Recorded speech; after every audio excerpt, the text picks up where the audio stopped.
السلام عليكم ورحمة الله تعالى وبركاته. وعليكم السلام ورحمة الله وبركاته. إن الحمد لله نحمده ونستعينه ونستغفره ونؤمن به ونتوكل عليه ونعوذ بالله من شرور أنفسنا ومن سيئات أعمالنا. من يهده الله فلا مضل له ومن يضلله فلا هادي له. ونشهد أن لا إله إلا الله وحده لا شريك له. ونشهد أن سيدنا ونبينا وشفيعنا ومولانا محمدا صلى الله عليه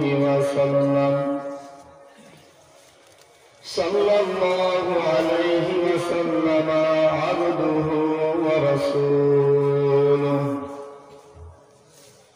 الذي أرسله بالحق بشيرا ونذيرا وداعيا إلى الله بإذنه وسراجا منيرا. فقد قال الله تعالى في كلامه المجيد والفرقانه الحميد. সবার সাথে প্রাণ খুলে উচ্চ আওয়াজে তেলাওয়াত করুন। আউযু বিল্লাহি মিনাশ শাইতানির রাজীম। বিসমিল্লাহির রাহমানির রহিম। ওয়ালাকাদ আতাইনা লুকমানাল হিকমাতা আনিশকুর লিল্লাহ ওয়া মান ইয়াশকুর ফাইন্নামা ইয়াশকুরু লিনাফসিহি ওয়া মান কাফারা ফাইন্নাল্লাহা গনিয়্যুন হামিদ। وقال النبي صلى الله عليه وسلم ألا إن في الجسد مضغة إذا صلحت صلح الجسد كله وإذا فسدت فسد الجسد كله ألا وهي القلب أو كما قال عليه الصلاة والسلام. وقال تعالى مخبرا وآمرا إن الله وملائكته يصلون على النبي يا أيها الذين آمنوا صلوا عليه وسلموا تسليما. اللهم صل على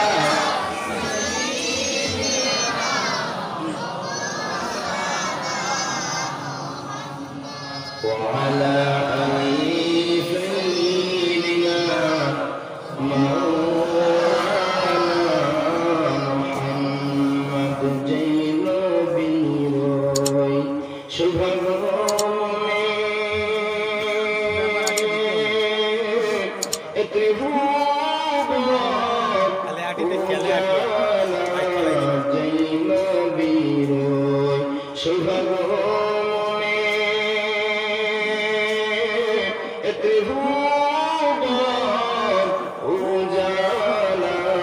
সেই নবীজির দরুদ পড়ে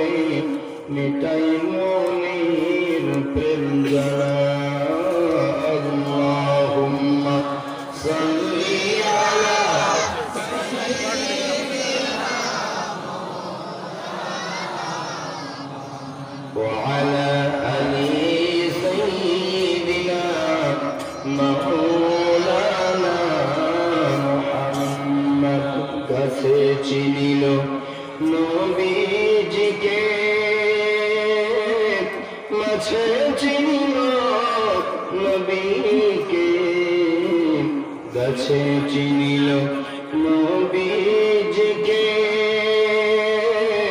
কাছে চিনিল নবীকে, উম্মত হইয়া চিনল না কো, চিনল মনের হরিণী। আল্লাহুম্মা সাল্লি আলা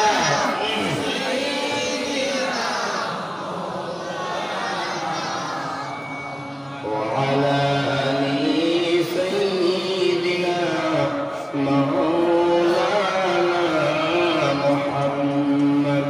সাল্লি আলা মুহাম্মাদিন,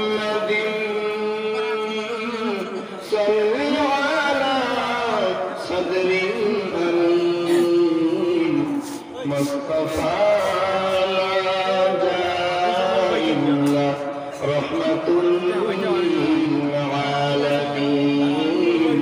আল্লাহুম্মা সাল্লি আলা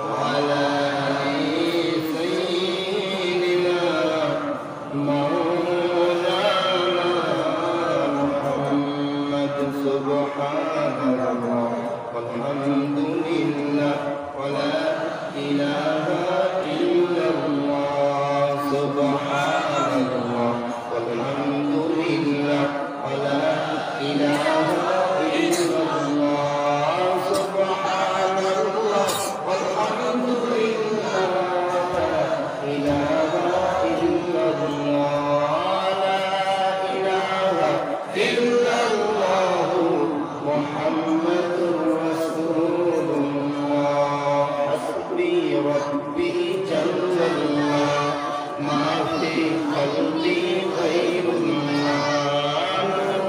محمد صلى الله لا إله إلا الله. لا إله إلا الله. لا إله إلا الله محمد رسول الله. صلى الله عليه وسلم. আলহামদুলিল্লাহ। ঐতিহ্যবাহী বরগুনার অন্তর্গত হাইলাকান্দি জেলার রাজেশ্বরপুর ঈদগাহ মাঠ সংলগ্ন বাৎসরিক ওয়াজ মাহফিলের আজকের দিনের সম্মানিত সুযোগ্য সভাপতি সাহেব, বারাকাল্লাহু ফি হায়াতিক, সবাই বলেন আমিন। আর একটু মহব্বত করে বলেন আমিন। সম্মানিত আজকে ওয়াজ মাহফিলে আমন্ত্রিত ওলামা হযরত, আল্লাহ রাব্বুল আলামিন সকলকে দিনের দাঈ হিসেবে কবুল ও মঞ্জুর করে নেন, বলেন আমিন। সম্মানিত হাজিরিন, মঞ্চে উপবিষ্ট ওলামায়ে কেরাম, হুফাজে কেরাম, এলাকার বিশিষ্ট ব্যক্তিবর্গ, সম্মুখে বসে থাকা দূর দূরান্ত থেকে আগত মেহমানে কেরাম, এলাকাবাসী, গ্রামবাসী, মুরব্বিয়ান, নওজোয়ান, যুবক ভাইরা, স্নেহের কচিকাচারা, দূরে অবস্থিত ধার্মিকা আম্মা জান বোনেরা, সকলকে আমি আব্দুর রহমান আমার পক্ষ থেকে আন্তরিক অভিনন্দন জ্ঞাপন করছি। সেই সাথে সাথে অভিনন্দন জানাচ্ছি যে সমস্ত সাংবাদিক বন্ধুরা উপস্থিত রয়েছেন। আপনাদের দ্বারাও দিনের প্রচার প্রসার দিনের দিন বেড়ে চলেছে। আল্লাহ রাব্বুল আলামিন আপনাদের দ্বারা আরো বেশি বেশি দিনের খেদমত করার তৌফিক দান করবেন, আল্লাহুম্মা আমিন। সম্মানিত হাজিরিন, আমরা সকলে সম্মিলিতভাবে সর্বপ্রথমে স্রষ্টার দরবারে কালিমাত শুকর আদায় করব, যে স্রষ্টা আমাকে আপনাকে শত বাধা উপেক্ষা করে কোরআন শোনার জন্য, কোরআন বোঝার জন্য আরামের বিছানা ছেড়ে রাসূল ঘোষিত জান্নাতের বাগানে সুস্থ পরিবেশে বসার তৌফিক দান করেছেন। সেই স্রষ্টার কৃতজ্ঞতা আদায়ে উচ্চস্বরে কালিমাত শুকর পাঠ করি, বলেন আলহামদুলিল্লাহ। সাথে সাথে লাখো কোটি দরুদ ও সালাম পেশ করি বিশ্ব মানবতার দূত, যাকে সৃষ্টি না করলে জমিন আসমান কিছুই সৃষ্টি হতো না, সেই মহামানব জগৎগুরু রাসূলুল্লাহ, সবাই বলি সাল্লাল্লাহু আলাইহি ওয়াসাল্লাম। সম্মানিত হাজিরিন, আসরের নামাজের পর হতে এই পর্যন্ত উলামায়ে কেরামের মুখ থেকে বিভিন্নভাবে কোরআন হাদিসের আলোচনা আপনারা শুনেছেন। আমি গুনাহগার, সুদূর কলিকাতা থেকে আপনাদের মাঝে এসেছি। তেমন বিদ্যা বুদ্ধি আমার ভিতরে নাই, স্বল্প জ্ঞান নিয়ে অনেক দূর পাড়ি দিয়ে এসেছি একটাই আশায়, আপনাদের নেক দোয়া পাওয়া। আপনারা কি আমার জন্য একটু দোয়া করবেন? করবেন না? কে কে হাত তোলেন তো দেখি। মাশাআল্লাহ। যাক, তবুও হাইলাকান্দি এলাকার মানুষ অনেকেই বোঝে না। আমার ভাষা বুঝতে অসুবিধা হয় আপনাদের? আচ্ছা আচ্ছা, একটু ভুল বোঝাবুঝি হয়েছে, তাই না? আল্লাহ রাব্বুল আলামিন আমাদের সকলকে সঠিক বুঝ দান করেন, বলেন আল্লাহুম্মা আমিন। সম্মানিত হাজিরিন, আমি আপনাদের সম্মুখে পবিত্র কোরআনুল কারীম পারা নাম্বার 21 সূরার নাম সূরা লোকমান একটি আয়াত তেলাওয়াত করেছি। সাথে সাথে নবী করিম সাল্লাল্লাহু আলাইহি ওয়াসাল্লামের মুখের বাণী অগণিত হাদিসের মধ্য হতে একটি হাদিসে পাক তেলাওয়াত করেছি। আল্লাহ চাইলে আয়াত এবং হাদিসের উপরে ভিত্তি করে স্বল্প সময়ের জন্য কিছু আলোচনা আপনাদের সম্মুখে পেশ করব ইনশাআল্লাহ। তবে আলোচনার শুরুতেই বলে রাখি, যদি কেউ মনে করেন আমি হুজুরের গলা দেখব, গলা ভালো হলে থাকবো, অন্যথায় যাব, আপনি যেতে পারেন। প্রথমে বলছি, এইরকম নিয়ত নিয়ে যদি কেউ বসে থাকেন, আমি আপনার কাছে করজোড়ে নিবেদন করছি, নিয়ত পরিবর্তন করেন। আপনি নিয়ত করেন আরামের বিছানা ছেড়েছি, কিছু জানবো, বুঝবো, আমল করব, তাহলে আল্লাহ রাব্বুল আলামিন আপনার এবং আমার উভয়ের প্রতি রহমত নাযিল করবেন, বলেন সুবহানাল্লাহ। অতএব আমাদের নিয়ত কেমন হবে আমরা বুঝতে পেরেছি তো? যে সমস্ত ভাইরা দাঁড়িয়ে আছেন, মেহেরবানি করে বসে যান। এখনো মনে হয় একটু জায়গা ফাঁকা আছে, দাঁড়িয়ে না থেকে অনুরোধ করছি বসে পড়েন ভাই। কমিটির যে সমস্ত সদস্য ভাইরা আছেন, আপনারা একটু ভাইদেরকে বসার ব্যবস্থা করে দেন। প্রচুর মানুষের সমাগম, আপনাদের জায়গাটা একটু সংকীর্ণ হয়েছে, যার কারণে হয়তো একটু সমস্যা হতে পারে। আমি প্রত্যেক ভাইকে বলবো, আপনার সামনে যতটুকু জায়গা আছে মেহেরবানি করে ফাঁকা জায়গাটা পূরণ করেন। প্রত্যেকেই আগে আসেন, নিজেদের সম্মুখের ফাঁকা জায়গা পূরণ করে নেন। আসলে আমরা প্রত্যেকে আগে আসি আর কমে জিকির করি, লা ইলাহা ইল্লাল্লাহ।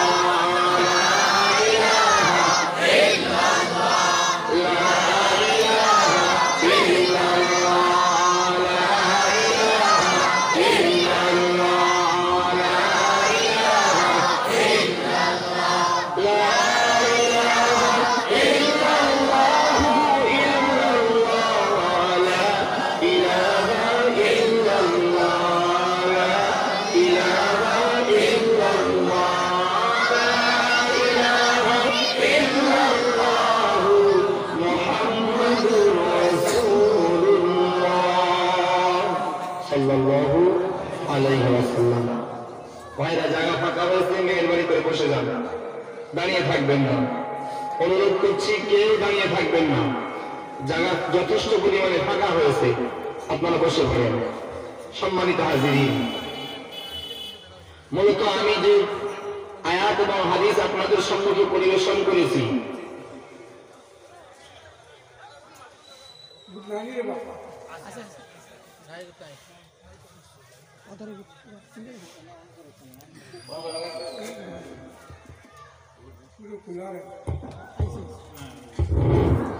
মৌলানার ব্যবস্থা স্টাডি করবেন, আরম্ভ করবেন। আইন আমাদের আপনারা লাগার গুঞ্জাইশ আছে, আপনারা তো করতেন না। আগে আপনাদের বলতে খরচ বুঝতে হবে। এই শীতের না আজকে মন দিতে আরাম করবা, আর পথটা উঠতে আরাম করবা। আইন চাইতে উভয় তুলতে না বইটা জায়গা আছে আগে কি আপনি আমার বইলে আগে কি বইলে সেটা কিছু বলা ডক্টর কথা রাখেন না রুগীগুলি একটা উদ্যোগে বইলে আরাম করবা কেউ বা তার কোনো বইলে কোনো টাকা দিতে যাচ্ছে অসুবিধা না আগে যে আপনার আপনি বইলে আপনার নকল দেখাইব ইনশাআল্লাহ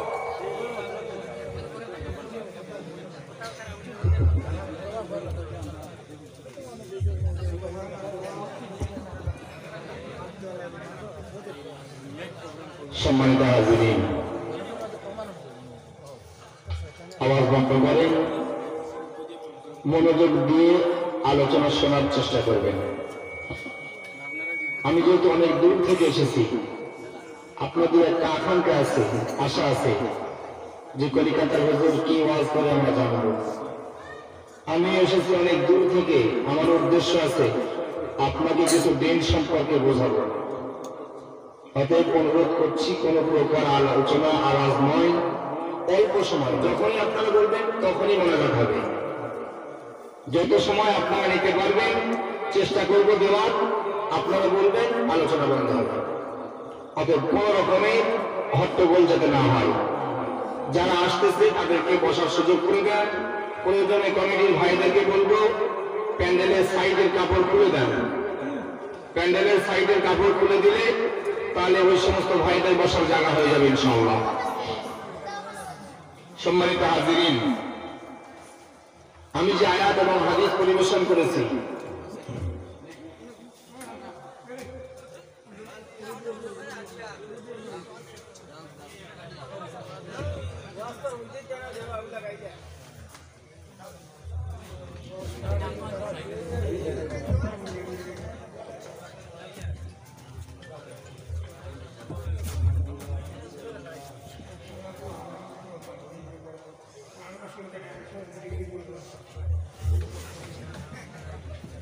আলহামদুলিল্লাহ। ভাইরা আমার, আপনারা কিছু ব্যথা নিয়েন না, সবকিছু তো বুঝতে পারছেন।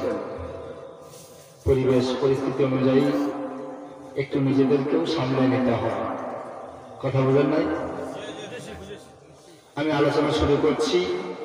আলোচনার শুরুতেই আমি আপনাদেরকে বলে রাখি, আজকের আমার আলোচনার সাবজেক্ট বিষয় হলো সন্তান গঠনে পিতা মাতার আদর্শ, সন্তান গঠনে পিতা মাতার ভূমিকা, ছেলে মেয়ে লালন পালনে বাবা মার কর্তব্য। কথা বলে আসতেছে? সাবজেক্ট মাথায় রাখবেন। যত সময় মঞ্চে থাকবো নির্দিষ্ট সাবজেক্টের উপরে কোরআন এবং হাদিসের রেফারেন্স দিয়ে কথা বলবো। অতএব আপনার মাথায় ঢোকানো লাগবে আলোচনাটা কোন পর্যায়ে। আমি শুনেছি হাইলাকান্দি এলাকার মানুষ অনেক শিক্ষিত। অতএব আপনাদের কাছে আশা রাখছি এই আলোচনা আপনাদের মনে গাঁথবে বা সেই মতো আপনারা আগামীতে চলতে পারবেন, এই আশা রাখি। আল্লাহ আমাদের সেগুলোকে কবুল করে বলেন আল্লাহুম্মা আমিন। ভাইরা আমার, আমি যে আয়াত তেলাওয়াত করেছি, আল্লাহ রাব্বুল আলামিন এই আয়াতের মাধ্যমে পৃথিবীর মানুষগুলোকে শিক্ষা দিয়েছেন, একটা মেসেজ দিয়েছেন যে পৃথিবীতে যারা তোমরা আসো এই আয়াতটাকে ফলো করে নিজেদেরকেও পরিবর্তন করে নাও। এখন আপনারা বলবেন হুজুর আয়াতটা কেমন, একটুখানি আমাদের বলেন। আসেন সরাসরি মূল আলোচনায় ফিরে আসি। আল্লাহ রাব্বুল আলামিন পবিত্র কোরআনুল কারীমে ঘোষণা দিয়েছেন, আল্লাহ বলতেছেন ওয়ালাকাদ আতাইনা লুকমানাল হিকমা। আল্লাহ রাব্বুল আলামিন तमाम পৃথিবীর মানুষগুলোকে তার পিছনে বিশ্ববাসী, ও পৃথিবীর মানুষ, আমি তোমাদের ওয়াজ বলছি, আমি তোমাদের স্রষ্টা তোমাদেরকে বলছি, তোমরা শোনো। ওয়ালাকাদ আতাইনা লুকমানাল হিকমা, আমি আল্লাহ আমার লোকমানকে হিকমত দান করেছিলাম, আমার লোকমানকে জ্ঞানের উচ্চ শিখর দান করেছিলাম, আমার লোকমানকে আমি প্রজ্ঞা দান করেছিলাম। ভাইরা আমার, আপনাদের প্রশ্ন আসতে পারে হুজুর কে সেই লোকমান? যে লোকমান সম্পর্কে আল্লাহ রাব্বুল আলামিন কোরআনুল কারীম আয়াত নাযিল করেছেন। ও বন্ধু, কেবল আয়াত নাযিল নয়, আল্লাহ রাব্বুল আলামিন সেই লোকমানের নামকরণে পূর্ণাঙ্গ একটি সূরাও নাযিল করেছেন। হাত দিয়ে বলেন সুবহানাল্লাহ। আমার কে সেই লোকমান, যে লোকমান সম্পর্কে আল্লামা জালালউদ্দিন সুয়ুতী রাহমাতুল্লাহ আলাইহি তাফসীরে জালালাইনের ভিতরে বর্ণনা দিয়েছেন। পৃথিবীর মানুষ যে লোকমান সম্পর্কে আল্লাহ রাব্বুল আলামিন কোরআনে আয়াত নাযিল করেছেন, যে লোকমান সম্পর্কে আল্লাহ রাব্বুল আলামিন কোরআনে সূরা নাযিল করেছেন, কে সেই লোকমান? যে লোকমান হযরত দাউদ আলাইহিস সালামের জামানার একজন মানুষ ছিলেন। যে লোকমান হযরত দাউদ আলাইহিস সালামের জামানার একজন গরীব অসহায় বাবার সন্তান ছিলেন। বন্ধু, বাস্তব সমাজের দিকে একটুখানি তাকিয়ে দেখেন। আজকের আমার সমাজের দিকে তাকালে লক্ষ্য করে দেখা যায়, আমার সমাজের একজন সন্তান যদি গরিব বাবার ঘরে জন্ম নেয়, গরিব বাবার ঘরে জন্ম নেওয়ার কারণে ওই ছেলেটাকে অথবা ওই মেয়েটাকে ছোট থেকে পরের বাড়িতে কাজ করা লাগে। কথা বল না কেন? ঠিক না বেশি? আমার যেমন বর্তমান সমাজের গরিবের সন্তান হওয়ার জন্য পরের বাড়িতে কাজ করা লাগে, ঠিক তদ্রূপ একই ভাবে আল্লামা জালালউদ্দিন সুয়ুতী বর্ণনা দেন। হযরত লোকমান হাকিম রাহমাতুল্লাহ আলাইহি তিনি একজন গরিব বাবার সন্তান হিসাবে জন্মগ্রহণ করেছিলেন। আর ওই গরিব বাবার ঘরে জন্ম নেওয়ার জন্য ছোট থেকে হযরত লোকমান হাকিম রাহমাতুল্লাহ আলাইহি তাকে পরের বাড়ির কাজ করতে হয়েছে। ছোট থেকে পরের বাড়ির কাজ করতে হয়েছে। কি কাজ? তাফসীরে জালালাইনের বর্ণনা এসেছে, তিনি একজন বাদশার বাড়িতে ছাগল চড়ানোর কাজ নিয়েছিলেন। কিসের কাজ? ছাগল চড়ানোর কাজ। এখন বলবেন হুজুর, আপনি সাবজেক্ট নিয়েছেন সন্তান গঠনে পিতামাতার ভূমিকা, তো আপনি কি করছেন? দেখেন, আল্লাহ বলেছেন ওয়ালাকাদ আতাইনা লুকমানাল হিকমা, আমি লোকমানকে হিকমত দিয়েছি, জ্ঞানের উচ্চ আসন দান করেছি। আমি লোকমানকে প্রজ্ঞা দিয়েছি। সেই লোকমানের জ্ঞানের পরিধি কত, লোকমান কত জ্ঞানের অধিকারী ছিলেন, সে সম্পর্কে আল্লামা জালালউদ্দিন সুয়ুতী যে বর্ণনা দিয়েছেন সেটাই আপনার কাছে তুলে ধরছি। ভাইয়েরা আমার, আল্লামা জালালউদ্দিন সুয়ুতী বর্ণনা দেন যে লোকমান একজন বাদশার বাড়িতে ছাগল চড়ানোর কাজ নিয়েছিলেন। প্রত্যেক দিন বাদশার ছাগল গুলো নেন, জঙ্গলের কিনারায় চলে যায়। জঙ্গলের কিনারায় যে ছাগল চড়াতে বসে পড়েন। হযরত লোকমান হাকিম রাহমাতুল্লাহ আলাইহি জঙ্গলের কিনারায় একটি জায়গায় চুপ মেরে বসে পড়েন।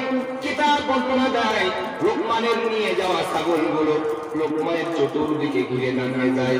চতুর্দিকে লোকমানের চতুর্দিকে ছাগলগুলো ঘুরতে থাকে। আর একই জায়গায় বসে বসে লোকমান তার জবানগুলো নাড়িয়ে কি যেন বলতে থাকে। ও বন্ধু, আজকে আমাদের সমাজে তাকিয়ে দেখেন, আমাদের সমাজে যারা রাখাল আছে, আমাদের ভাষায় আমরা যাদেরকে রাখাল বলি, অন্যের গরু ছাগল যারা চড়াতে যায়, মাঠে জঙ্গলে খোলা আকাশের নিচে যারা ছাগল গরু চড়াতে যায়, তাদের দিকে লক্ষ্য করে দেখবেন ওই রাখালগুলো একটা জায়গায় বসে বসে গল্প করে। গরু ছাগল ছেড়ে দেওয়ার পর তাদের মধ্যে গল্প হয়, খেলা হয়। মুসলমান, হযরত লোকমান হাকিম রাহমাতুল্লাহ আলাইহি তিনিও রাখাল ছিলেন, আর অন্য যারা রাখাল ছিলেন তাদের মধ্যে পার্থক্য লক্ষ্য করা যায়।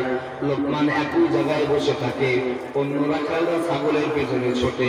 অন্য রাখালগুলোর মধ্যে চিন্তা জাগ্রত হইতো, লোকমান প্রত্যেক দিন ছাগল নিয়ে আসে, একই জায়গায় বসে থাকে, আবারও সন্ধ্যার আগে ফিরে যায়। লোকমানের ছাগলের পেট ভর্তি হয়, আর আমরা ছাগলের পিছনে ছুটি, তথাপিও আমাদের ছাগলের পেট ভর্তি হয় না। না জানি লোকমান কি কোনো মন্ত্র কয়। রাখালগুলোর মনে প্রশ্ন জেগেছে, কি ব্যাপার, আমরা ছাগলের পিছনে ছোটেও ছাগলের পেট ভর্তি হয় না, আর লোকমান কোথাও না যে এক জায়গায় বসে থাকে, অথচ লোকমান ছাগলের পেট ভর্তি হয়। কারণ কি? লোকমান কি কোনো মন্ত্র পাঠ করে? আমাদের দেখা যাবে। ভাই আমার সংক্ষিপ্ত শুনে রাখে, লোকমানের রাখাল সঙ্গীগুলা লোকমানকে ফলো করা শুরু করলো। ওরা দেখছে লোকমানের ঠোঁট গুলো বিড়বিড় বিড়বিড় করে নড়ছে, বলে সুবহানাল্লাহ। ঠোঁট নড়া দেখে ওদের যে চিন্তা ছিল সেটা একদম পুরোপুরি বিশ্বাসে পরিণত হলো যে সত্যিই লোকমান বসে বসে মন্ত্র পাঠ করে, যার জন্য ছাগলের পেট অটোমেটিক ভর্তি হয়। ওরা লোকমানকে ধরেছে, লোকমান তুমি কি মন্ত্র পড়ো ভাই, আমাদেরকে একটু শিখিয়ে দাও না, আমরা ছাগলের পিছনে ছুটে ছুটে নাজেহাল হয়ে গিয়েছে। আমাদের ভালো লাগে না, আমাদেরকে একটু ওই মন্ত্র শিখিয়ে দাও যাতে আমরাও মন্ত্র পাঠের বিনিময়ে ছাগলের পেট ভরাতে পারি। হযরত লোকমান হাকিম ডাক দিচ্ছে, ভাইরা তোমরা যে আমার জবান মুখে দেখছো, আমি লোকমান কোন মন্ত্র পাঠ করি না, আমি লোকমান আমার মুনিবের গুণগান গাই। বলেন সুবহানাল্লাহ।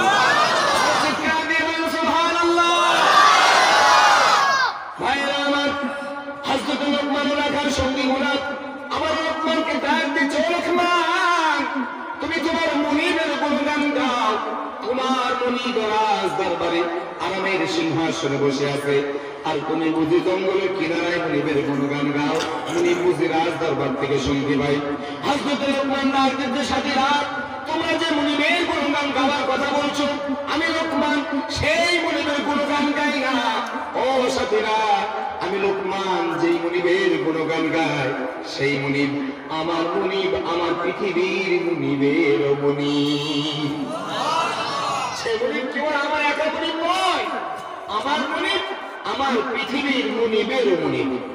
মুসলমান ভাইরা আমার, আল্লাহ রাব্বুল আলামিন কোরআনুল কারীমে জানায় দিলেন, আল্লাহ বলতেছেন ফাযকুরুনি আযকুরকুম। আল্লাহ রাব্বুল আলামিন পৃথিবীর মানুষগুলোকে লক্ষ্য করে বলতেছেন, ও বিশ্ববাসী, আমি তোমাদের প্রভু বলছি, আমি তোমাদের রব বলছি, আমি তোমাদের সৃষ্টিকর্তা তোমাদেরকে বলছি, ফাযকুরুনি, বান্দা বান্দি যদি তোমরা আমার জিকির করো, যদি তোমরা আমার স্মরণ করো, যদি তোমরা আমার গুণগান গাও, আযকুরকুম, আমি আল্লাহ তোমাদের স্মরণ করব। হযরত লোকমান হাকিম রাখাল সঙ্গীগুলোকে ডাক দিচ্ছে, সাথীরা আমি যে মুনিবের গুণগান গাই, সেই মুনিবের গুণগান গাওয়ার কারণে মুনিবের রহমত, মুনিবের দয়া আমার প্রতি নাযিল হয়। সেই জন্য আমি একটা জায়গায় বসে থাকি, মুনিবের গুণগান গাই, আর মুনিবের কুদরতি ক্ষমতায় আমার ছাগলের পেট ভর্তি হয়ে যায়। রাখাল বলে ডাক দিচ্ছে, ভাই লোকমান, আমরাও সেই মুনিবের গুণগান গাইব, যে মুনিবের গুণগান গাইলে মুনিবের দয়া পাওয়া যায়, মুনিবের রহমত পাওয়া যায়, মুনিবের করুণা পাওয়া যায়। ও ভাই লোকমান, আমাদেরকেও সেই মুনিবের গুণগান একটু গাইতে শিখাইয়া দাও।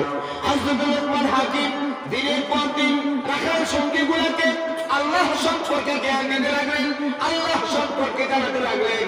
ও মুসলমান বন্ধু, সংক্ষিপ্ত এতটুকু শুনে রাখেন, হযরত লোকমানের রাখাল সঙ্গীগুলা এক পর্যায়ে আল্লাহ সম্পর্কে অনেক জ্ঞান অর্জন করে ফেলেছেন। হঠাৎ তাদের মধ্যে চিন্তা আসে, তাই তো যে লোকমানের ভিতরে এত জ্ঞান রয়েছে, যে লোকমান এত জ্ঞানের অধিকারী, সেই লোকমান রাখালগিরি করবে, ছাগল চড়াবে, এটা আমরা কখনোই মেনে নিতে পারবো না। অতএব চলো লোকমানের মুনিবের কাছে আমরা যাই। ভাইরা আমার, গভীর মনোযোগ দেন। হযরত লোকমান হাকিমের রাখাল সঙ্গীগুলা লোকমানের মুনিবের কাছে যে হাজির, জাপানা আপনি আর লোকমানকে ছাগল চড়াতে দেবেন না, জাপানা লোকমানের ভিতরে অনেক জ্ঞান রয়েছে, ওই জ্ঞানী লোকমান ছাগল চড়াবে, এটা আমরা মন থেকে মানতে পারছি না। জাপানা লোকমানকে ছাগল চড়াতে দেবেন না কেন? না, লোকমানের ভিতরে অনেক জ্ঞান রয়েছে, ওই জ্ঞানী লোকমান ছাগল চড়াবে, এটা আমরা মানতে পারছি না। দয়া করে আপনি লোকমানকে ছাগল চড়ানো থেকে অব্যাহতি দেন। প্রয়োজনে আপনার ছাগলগুলো আমরা চড়িয়ে দেব, তথাপিও লোকমানকে ছাগল চড়াতে দেব না। জোরে বলেন সুবহানাল্লাহ। লোকমানের মুনিব বলতেছে, তোমরা যা বলতেছো আমি তো এমনি বিশ্বাস করতে পারি না, আমি নিজে একটু পরীক্ষা নেব, দেখবো সত্যই লোকমান জ্ঞানী না তোমরা ভুল বলছো। ঠিক আছে, তোমরা যাও, আমি দেখি লোকমানের ভিতরে জ্ঞান আছে না নাই।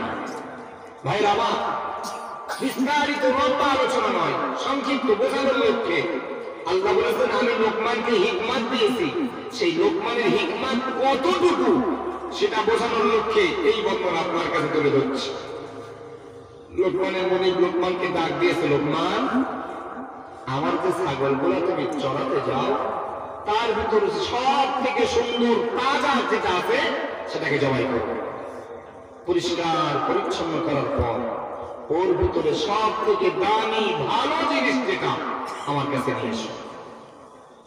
ভাইরা আমার, হযরত লোকমান হাকিম রাহমাতুল্লাহ আলাইহি তার মুনিবের কথা মতো সুন্দর তাজা ছাগল একটা জবাই করলেন। পরিষ্কার পরিচ্ছন্ন করার পর ছাগলের ভিতর থেকে কলিজা খানা বার করেছেন। কলিজা বোঝেননি? আওয়াজ দিয়ে কোন হাকিম কলিজা বার করলেন। কলিজা খানা বার করে মুনিবের কাছে চলে গেলেন। যা বানা এই নেন, এই ছাগলের ভিতরকার সব থেকে উৎকৃষ্ট মানের দামি জিনিস হলো এইটা। লোকমানের মুনিব আবার ডাক দিচ্ছে, লোকমান আরো যে ছাগলগুলো রয়েছে, ও লোকমান ওই ছাগলগুলোর ভিতরে আরো সব থেকে সুন্দর যে ছাগলটা তোমার চোখে আসে, লোকমান সেই ছাগলটাকে আবারও তুমি জবাই করো, পরিষ্কার পরিচ্ছন্ন করো, এবং ওর ভিতরকার সব থেকে খারাপ জিনিস যেটা আমি তোমার মুনিব আমার সম্মুখে হাজির করো। প্রশ্ন কয়টা ভাই? কথা বল না কেন? দুইটা। প্রথম প্রশ্ন কি ছিল? ভালো জিনিস।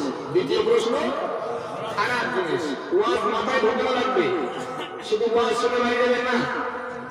হযরত লোকমান দ্বিতীয়বার ছাগল জবাই করলেন। পরিষ্কার পরিচ্ছন্ন করার পর আবারও ছাগলের ভিতর থেকে কলিজা খানা বার করলেন। কলিজাটা বার করে মুনিবের কাছে যে হাজির জাহাপানা, এই নেন, এই ছাগলের ভিতরকার সব থেকে খারাপ জিনিস হলো এইটা। লোকমানের মুনি বাবা এ কয় কি? আমি এর ভালো জিনিস আনতে বলেছি, কলিজাই গেছে।